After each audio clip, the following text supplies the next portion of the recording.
The summer sun poured gently over a quiet suburban street, its warmth gliding across a wooden crate where a little girl sat. Her name was Rosie, only 7 years old, dressed in a faded pink dress that had long lost its brightness from countless washes. In front of her, a small cardboard sign, written in wobbly, uneven letters.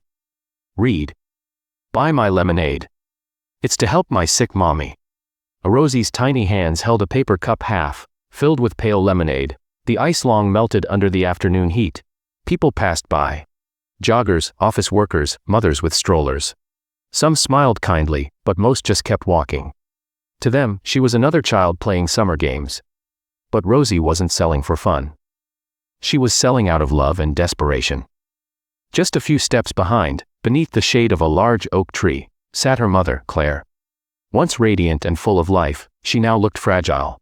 Her body thin, her skin pale, her breathing slow and weak. Illness had stolen her strength, her job, and nearly her hope. The only thing it hadn't taken was her love for her daughter. Months earlier, Claire had lost her job when the company she worked for collapsed overnight. A company led by Victor Hale, a ruthless CEO who walked away with millions while hundreds of employees were left with nothing. If you believe in kindness, second chances, and stories that remind the world that hearts still matter, please like, comment, share, and subscribe to Stories of Kindness. It helps us keep sharing stories that touch hearts like yours. Rosie didn't understand much about greed or money. She only knew her mother was sick, and medicine cost more than they had. So she set up her little stand every morning, praying someone kind would stop and help. That day, as she wiped sweat from her forehead, a deep rumble filled the street, the sound of motorcycles approaching. Her heart skipped. Moments later, 5 bikers pulled up to the curb. They were big, tattooed, dressed in black leather vests, and looked like they belonged to another world. The leader, a tall man with a thick beard and a vest that read, "Hell's Angels," knelt beside her stand. Rosie froze, wide-eyed. But when he smiled, it wasn't frightening. It was gentle. He read her sign slowly, then looked toward Claire, resting weakly under the tree. Something flickered in his expression, a memory perhaps, or an ache that words couldn't name. He took a sip of her lemonade, flinched slightly at the soreness, and pulled out a $20 bill. "Keep the change," he said softly.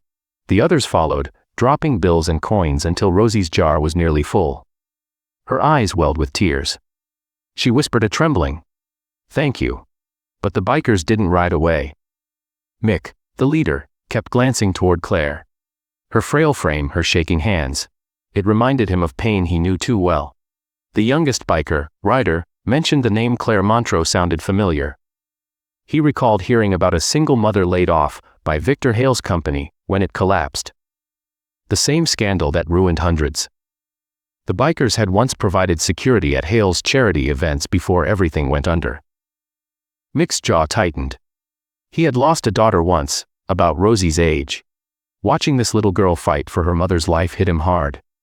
He couldn't walk away. Not this time. That evening, they quietly followed Claire and Rosie home. Not to a real home, but to a cramped shelter room on the edge of town. They watched as Rosie counted her earnings. Barely enough for a meal and half a bottle of medicine. Mick's hands shook as he pulled out his phone. "We're finding him," he said. "The man who did this." The next few days blurred by in a storm of engines and determination. The bikers started digging, calling old contacts, tracking leads. It didn't take long. Victor Hale wasn't hiding. He was living luxuriously just a few miles away, running a new company under a fake name. They didn't break the law. Instead, they exposed him. Ryder's cousin worked in local news, and within days, headlines everywhere screamed the truth. CEO who bankrupted dozens found running a shell company. A Hale's empire crumbled overnight. His accounts were frozen.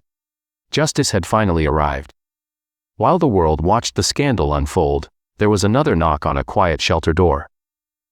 Claire opened it to find Mick standing there, holding an envelope. Inside were several $1,000s. Donations from bikers across the state who had heard Rosie's story.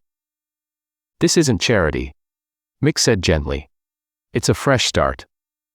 Claire's hands trembled as she took it, tears spilling freely.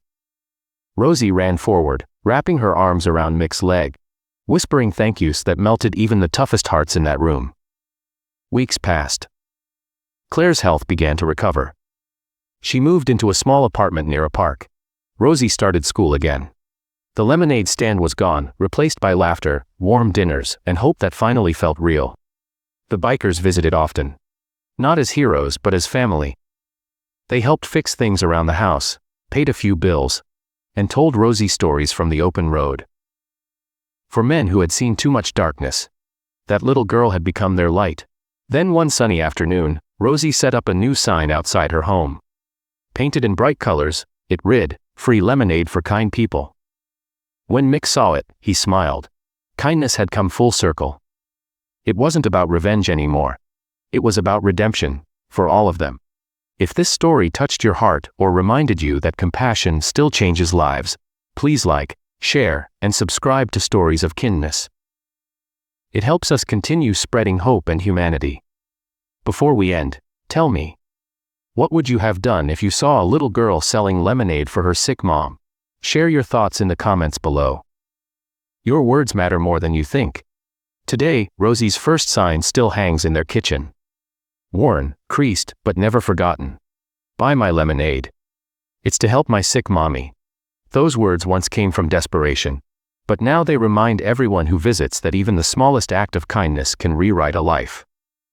Because sometimes, heroes wear leather jackets, ride roaring bikes, and carry broken hearts that still know how to care. And sometimes, all it takes to change the world is a child's lemonade stand on a summer afternoon.